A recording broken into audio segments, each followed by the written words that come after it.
Thanks very much, Martha.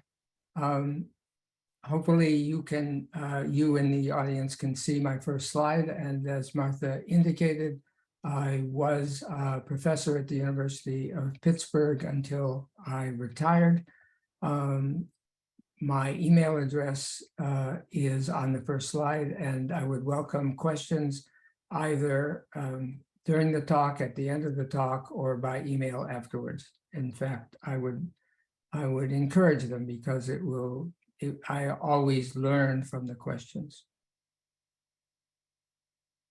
So, it's the right click. No.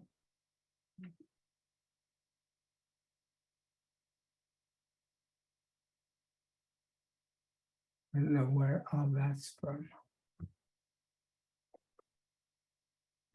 That's there. So Do you just see my slide, or do you see other things on the slide?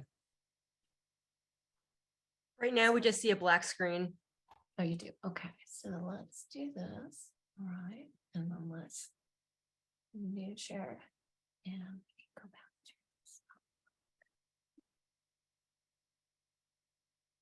Oh my. Okay. All right. Cool. Sure. We are seeing the slide now, so that's good. You are? Okay, great. Yeah. So what happens if you go ahead is, oh, this is one thing we can test, isn't it? Okay, there you go. So you just have to click Okay. that button. All right, so you saw the slide change just now? Yes. Let Okay, me just move this out of the way for you. Okay, hold on. Go ahead. so this was far from a single effort.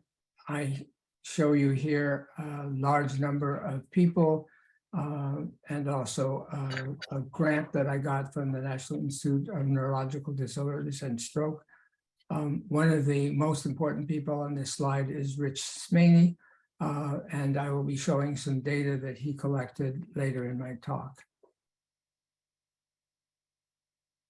So this is what I hope to cover. First of all, what are the critical variables for health? What is the impact of isolation? And then I'll focus on solitary confinement. I'll talk about some lessons from especially the work that I did with Rich Smaney, in which we used animal models of isolation. And finally, I'll raise the question with you about what it is that can be done. Is this working, Natalie? Yes, it is. Okay, good. All right.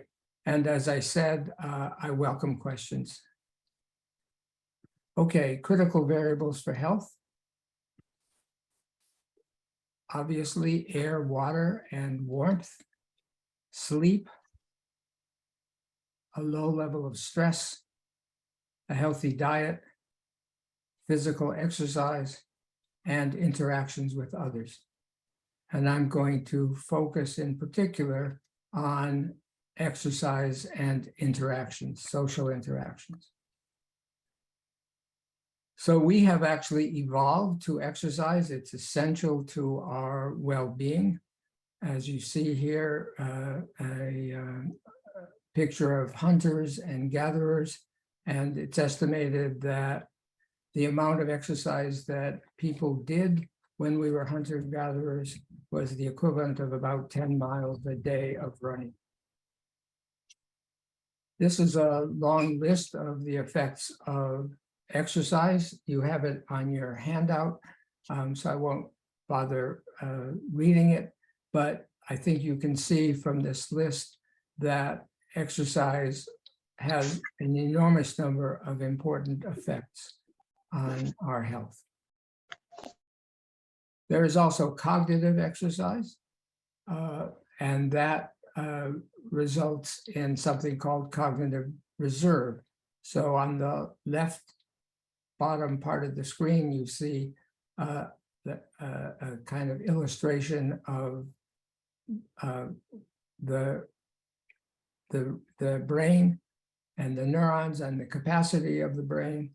And then you see that if you lose neurons, as we all do as we age, there's still some reserve there. You still have some cognitive capacity. Many species are highly social, and this is just some pictures that I got off the web of animals that are being social. Being social has a number of very important effects. It's critical for parenting, it's critical for defense, and it's critical for caring for each other. And even in the laboratory, you see animals caring for each other. So this is a group of animals in a cage, and as you can see, they are socializing. Humans are also social animals, and you see a number of pictures, some quite old, some very recent, of people socializing. People begin to socialize at a very early age, and that continues as they get older. So let's talk about some conditions of isolation in the United States, in particular, in the general population. I'm going to talk briefly about 3 conditions. I'm going to talk about aging. I'm going to talk about what I'll call persistent loneliness on the far right, and I'll then get to solitary confinement. And John Cacioppo has written a very important book, and what he says in the book is loneliness is like an iceberg. It goes deeper than we can see. So older individuals in long-term care, individuals with persistent loneliness, homeless individuals, and prisoners in solitary confinement. I'll talk about each of these kinds of people. Older individuals, there's about 7 million people in the United States that could be defined as older. They live at home. They may live in assisted living. They may live in nursing homes or in hospices. It's relatively recent that older individuals live in relative isolation. Historically, people lived with their families, but that's less true now than it used to be. Isolation is exacerbated by cognitive disabilities, by sensory and physical impairments. It has strong negative effects. It results in increased morbidity, increased mortality, and it can also impair the health of caregivers. And although it's not on any of my slides, I think it's worth noting that the COVID pandemic has greatly increased the isolation of everybody in our country and in other countries as well. Persistent loneliness. It's estimated that about 20% of the people in the United States, even if they appear to be within a community, feel lonely most of the time. And there are lots of health consequences, not unlike the health consequences of isolation among older individuals. Isolation, persistent loneliness, sort of self-induced isolation can cause depression, heart disease, it impairs sleep, and it can cause autonomic dysfunction. And finally, it can impair immunity. Persistent loneliness actually increases mortality. Some people feel that persistent loneliness is the most common health risk in the United States. The third type of isolation that I'll talk about is homelessness, something that I'm particularly interested in right now. In an area like where I live in Massachusetts, homelessness is generally invisible. You see pictures like this in some larger cities, especially warmer cities. I was recently in San Diego and I saw people sleeping on the street like this or pushing a cart with their worldly belongings. Here in Massachusetts, and I live in Cape Cod now, you don't actually see people that are homeless. They generally live in their cars or in tents in the woods, so they're more or less invisible. There are about 500,000 people that are homeless in the United States, and as you can see, it varies very much with the area of the country. I'm up here in Massachusetts, and it's along with New York, one of the worst places, and of course, the entire West Coast. You're in Pennsylvania, most of you, and you're a little bit better than the worst, but still, it's extreme. People that are homeless usually lack adequate food, adequate shelter. They usually don't have any care or case manager that will oversee their well-being. They usually have no friends, and they don't have any personal security. They can be attacked. They can have their meager belongings stolen from them at any time.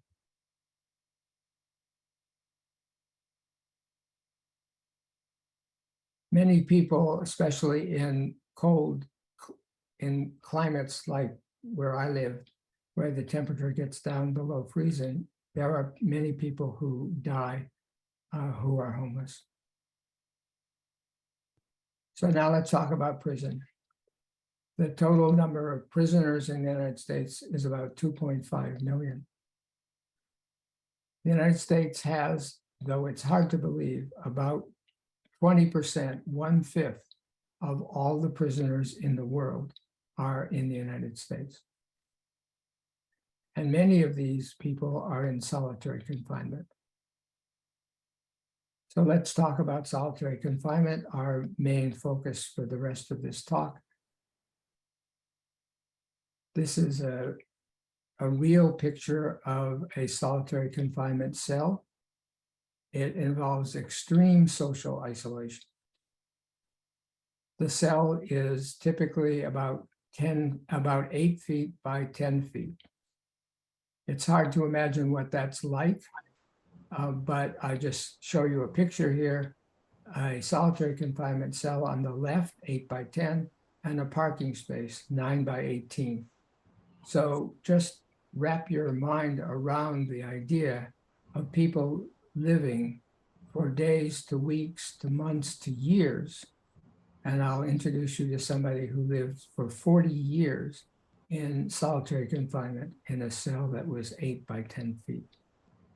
It won't surprise you that has dramatic effects on health, all aspects of health. So solitary confinement by definition involves being in a cell for at least 23 hours a day. If you're lucky, you get 1 hour out. Usually you're taken to another, essentially, cage where you can do a little bit of physical exercise. Typically, solitary confinement lasts at least 15 days, but as I've implied, it can last for years. So here is a picture of the distribution of solitary confinement by state. And here, Pennsylvania doesn't look so good. There are a couple of states that are worse, but I think there's room for improvement throughout the United States. Solitary confinement can be hidden by a number of other terms: disciplinary segregation, restrictive housing, administrative segregation, protective custody, where protective custody implies that the prisoners are put in solitary confinement because they are, for some reason, in danger. But whatever the term is, all of these people are in solitary confinement. Its widespread use used in the United States. About 3.5% of the people in prison are in solitary confinement for some period of time. Compare that to the United Kingdom. The total number of people in the United Kingdom that are in solitary is 40, total 40. Obviously, our record is infinitely worse than that in virtually any country, and certainly England as an example. The cell is extremely small, as I've already said. If the prisoners are lucky, they get an hour a day of what's called exercise, but that's just being transferred to another cell, perhaps a little bit larger cell, and maybe they are able to do push-ups. Sometimes they're given a ball and they can throw it into a basket. There's no physical contact with anyone else except when they're transferred to another cell, for example, for exercise or for a medical appointment, if they get any. And what they do is they stick their hands out through this slot, which is also used to give them food, and they're handcuffed, and then they are led out by a guard. This is a list of problems that people in solitary confinement are subjected to. Often there's continuous sensory stimulation. There's noise 24/7. The lights are sometimes never turned off. There's often harassment by guards who come along and bang on the cells to make sure that the people in the cells know that the guards are there and that the guards can have them respond. It's extremely stressful. The sleep is disrupted, as you could imagine, with noise and lights on all the time. The diet is typically very poor. There's little or no chance for exercise. There's no chance for social interactions. When they do exercise, it's by themselves. And there's often no opportunity for enrichment. If they're lucky, they're allowed a few books. That's if they're lucky, but otherwise nothing. No educational programs, for example. So these are the 6 essential aspects of healthy living, and all of these are taken away from people in solitary confinement. Solitary confinement is highly variable. In Utah, 16% of the people in prison are in solitary confinement. In Maine, it's only 0.5%. Pennsylvania is sort of in the middle, 4%. There's also high variability in terms of gender and ethnicity. Solitary confinement as a percentage is much higher among Native Americans. There are more African Americans that are in solitary confinement, but that's because there are more African Americans in prison. The amount of time that people spend in prison in solitary confinement is longer for Native Americans and for Latinos. Women in general are less likely to be in prison and less likely to be in solitary, but still Native Americans, Latinas, and Blacks are overrepresented. So this is Craig Haney, who's done a lot of research on the effects of solitary confinement. If you're interested in more information, he would be a good name to use as a search term. So he describes depression, withdrawal, aggression, addiction, paranoia, and psychosis as consequences of solitary confinement. This is Nate Lindell. He's a prisoner in the state of Wisconsin. I have been working with him for about 6 years, and he has described very well the PTSD that he has suffered because of being in prison and having been in solitary confinement for something like 12 years. This is again a map of people in solitary confinement, and I didn't point it out, but you see that there is a state in black. That state is Louisiana. There were 3 people in Louisiana. They're called the Angola 3, because I guess it was called the Angola prison. And I have met 2 of the 3. They have been released. The 3rd of the Angola 3 died almost immediately after being released. Here is a picture taken at the University of Pittsburgh at a symposium that Rich Smaney and I spoke at. And these are 2 of the Angola 3, Robert King and Alfred Woodfox. They, just before the symposium began, they told me that they wanted to go to a drugstore.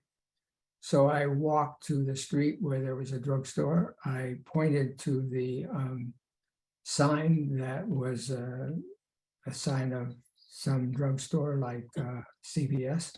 And I said, it's right down there. And I looked at them and I immediately realized there was no way that they were going to get there. And if they did get there, there was no way that they would ever get back. Not surprisingly, if you live in a solitary confinement cell, and Albert Woodfox was in a solitary confinement cell for, I think, 40 years, you have no distance vision. There's nothing that would stimulate distant vision, and you have no navigational capacity. So it was very clear that I had to walk them to the drugstore, stand outside of the drugstore while they did whatever they needed to do, and then walk them back, or they would never be seen again. Alfred Woodfox died just a few months ago. Apparently, he died of COVID. Now, I know a lot of people that have recently had COVID. Of course, we know that there are people that die of COVID, but I think that his death due to COVID was probably greatly exacerbated by his 42 years in solitary confinement. So I've added 2 more things to this list that Craig Haney created. I've already mentioned PTSD, impaired navigation, and increased morbidity and mortality.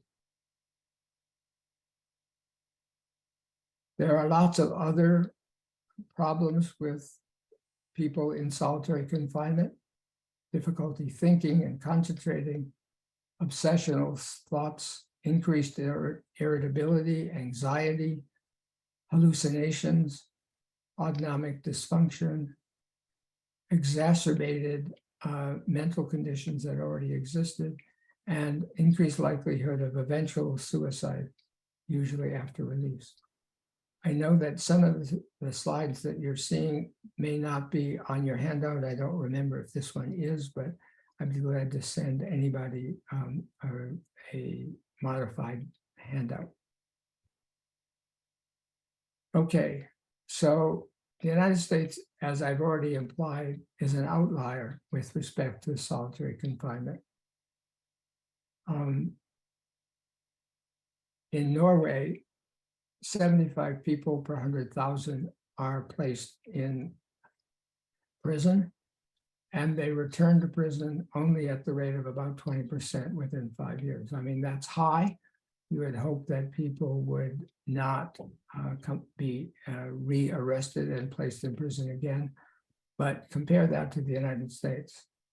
10 times as many people in the United States per 100,000 are in prison, and the recidivism rate is more than 6 times higher. That is, of the people that are released from prison, 77% returned to prison within 5 years. That shouldn't be too surprising to us because Martha talked about my interest in providing professional skill training.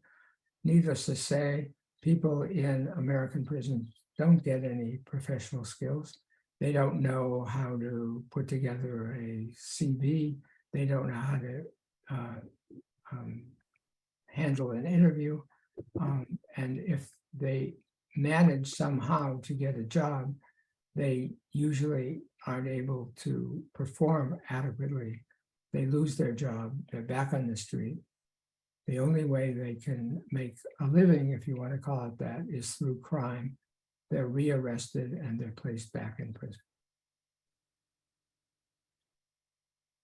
Solitary confinement actually began in Pennsylvania.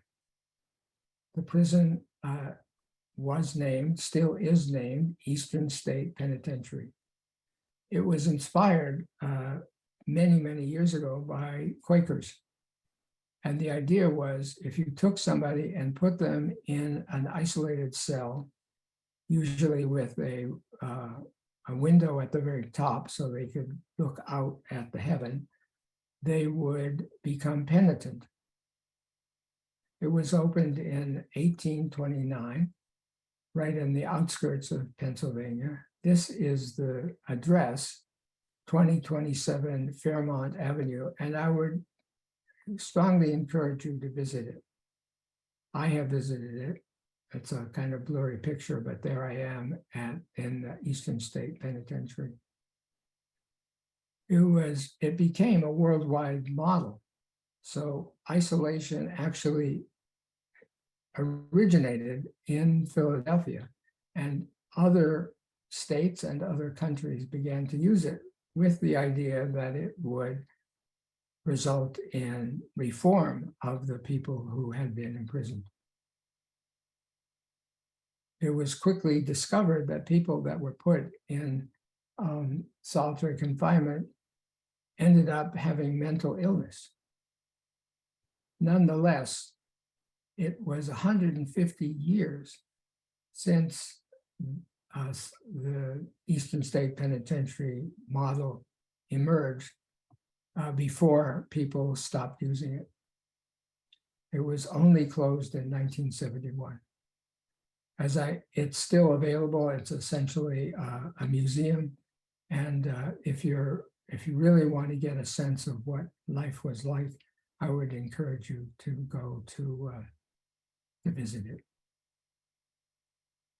So lots of people have spoken out against solitary confinement. This is a quote from Barack Obama, who was visiting a prison, and he said, we must rethink solitary confinement. So what are the effects of solitary confinement? I've already talked about some of them. What can animal models tell us? What do we still need to know? And if solitary confinement, as I have tried to emphasize, is cruel, what can we do about it? And as neuroscientists, what can we bring to the table? And why are we being held back? So I'm going to talk about lessons related to solitary confinement from animal behavior. I will focus particularly on the work that I did with Rich Smaney. So this was a cover of Life magazine in early 1966. And as you can see, the title of the article was Concentration Camps for Dogs. And this horrified people all over the United States. This is a dog who's being kept by himself in a cage. And that led immediately to the establishment of regulations. And those regulations are now in their 8th edition. They are called the Guide for the Care and Use of Laboratory Animals. They were required by something called the Animal Welfare Act of 1966, and they were expanded by the United States Public Health in 1985. The main points are that enriched social housing is required.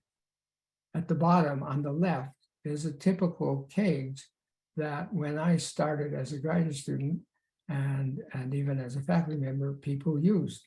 You would go into an animal housing room and there would be racks and racks of cages of individual animals with nothing but a little bit of food in a hopper and a water bottle. In contrast to the right side, which I'll come back to, which would be enriched housing. So enriched social housing was required. A minimum cage size was determined, and it varied with species. And something called the Institutional Animal Care and Use Committee was established. The University of Pennsylvania certainly has an Institutional Animal Care and Use Committee. It's called an IACOC, and it sets the rules. And anybody who fails to abide by the rules is in deep trouble. They will probably get their grant revoked and they may get fired. So the IACOC has 5 people on the committee. There's a veterinarian, there are researchers, and there's a layperson, someone who's not part of the university, representing the position of non-academics. And as I said, there are severe penalties for lack of compliance with the rules. So, which is the control and which is the experimental? When I started as a researcher, the standard was an individual animal in its own cage with some food and water, and that was all. And the bottom, the enriched cage, is a cage that has some toys. You see there's a running wheel there, and it's a much more complicated social environment. So standard versus enriched. Now, think about that in terms of people. What I called standard is what we are calling impoverished, including solitary confinement. And what I called rich is the life that we all live, exercise, socializing, etc. So these labels on the left are misnomers.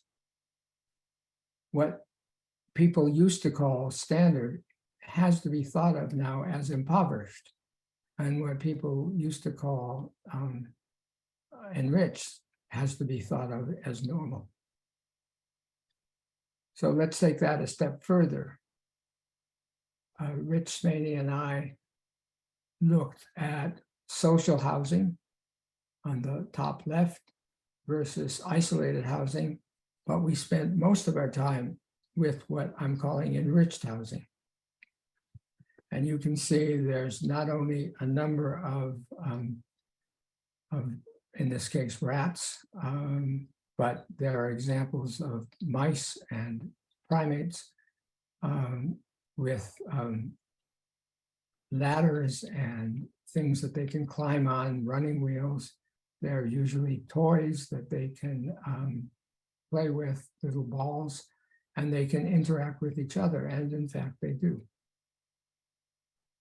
So this is an example of what an enriched housing would be like. Larger numbers of animals, structures for climbing, exercise toys, exercise wheels, toys, and we would modify the environment every few days.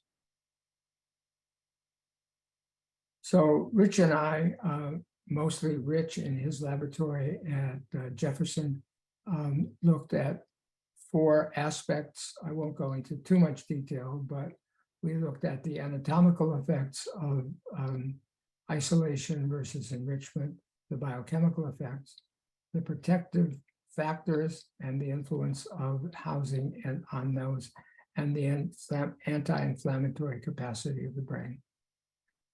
So here is a neuron, which you probably know lots about, with a nucleus, an axon, and the terminals. This is a picture that Rich collected. On the top, you see in the hippocampus, you see the complexity of the dendrites. I didn't point out the dendrites, but they're the dendrites on the cell body. That's where the information comes into a neuron. So you see on the upper level, the enriched environment with very complicated dendrites. And on the right side, the B panel, you see what dendrites look like in an isolated, a brain from an isolated animal.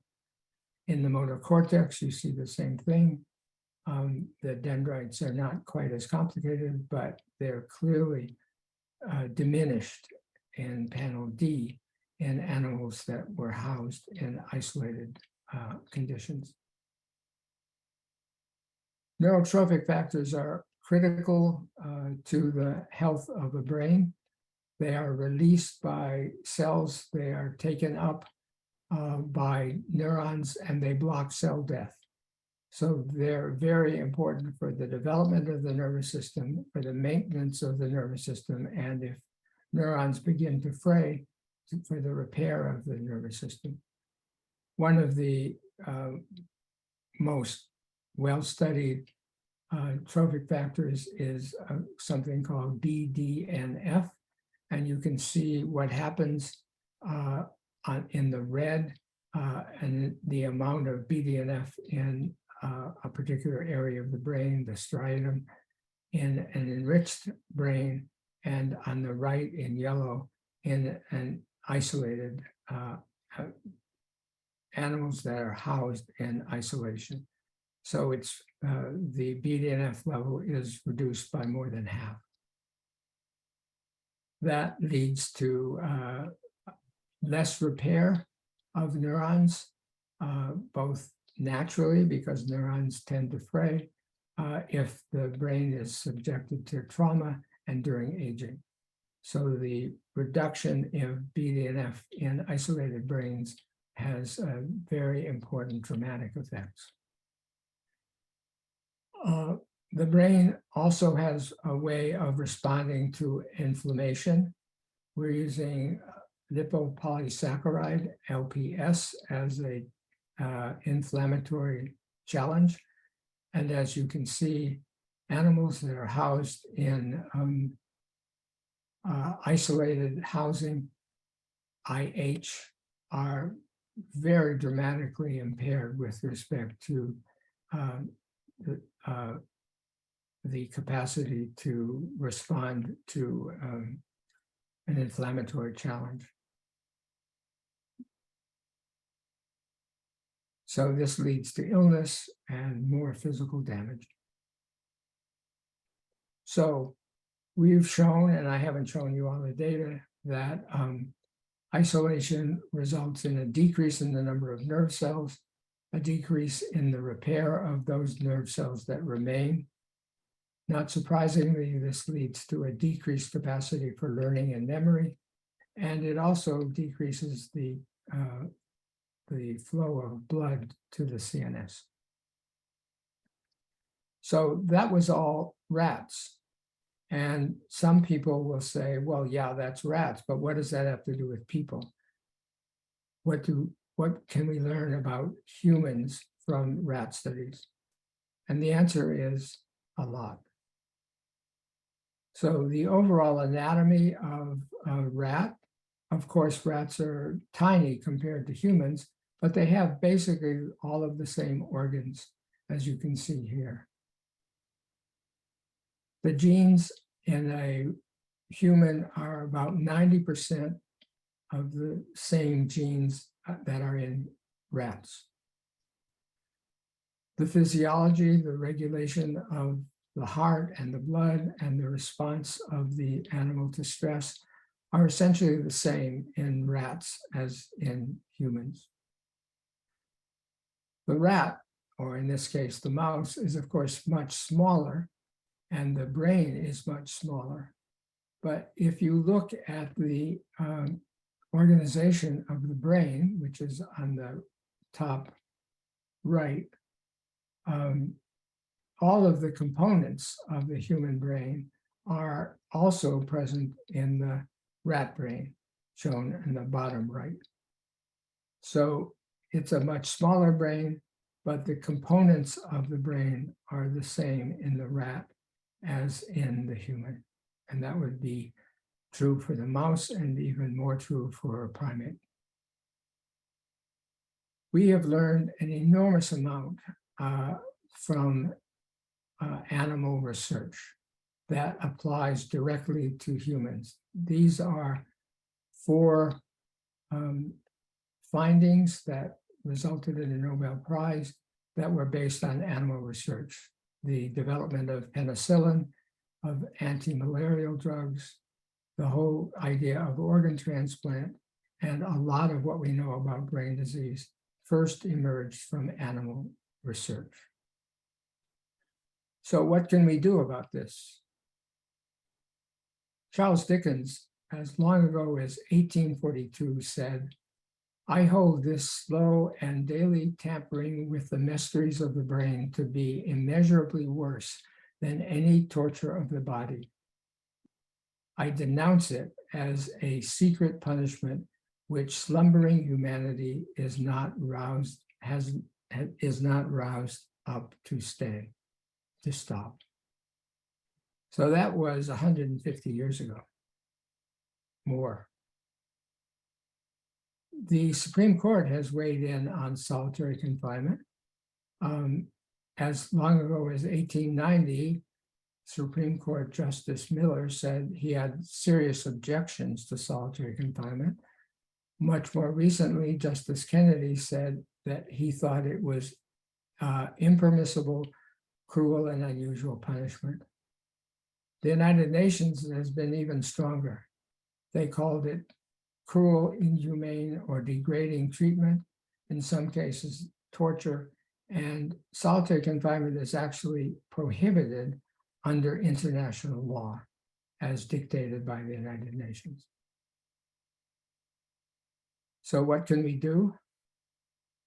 Well, as I've indicated, we've evolved to require social stimulation, and the environment has a profound impact on the brain. So solitary confinement has a profound negative impact on the brain. There have been 50 years in which we have regulated very carefully how we house and care for animals, that is laboratory animals or animals in zoos. But we haven't brought that attention to humans. So we must now attend to regulating human care. We need to engage in more research on the effects of isolation, although I have a stack about, 50 papers on the research that's already been done on isolation in humans. We need to publicize the problem. People need to be alerted to this problem. And we need to support ongoing efforts. There are a number of organizations that focus on putting an end to solitary confinement. That should be our objective. Solitary Watch, which you can find at solitarywatch.com, is one of the many organizations that is dedicated to ending solitary confinement. I'll stop there. Thanks very much.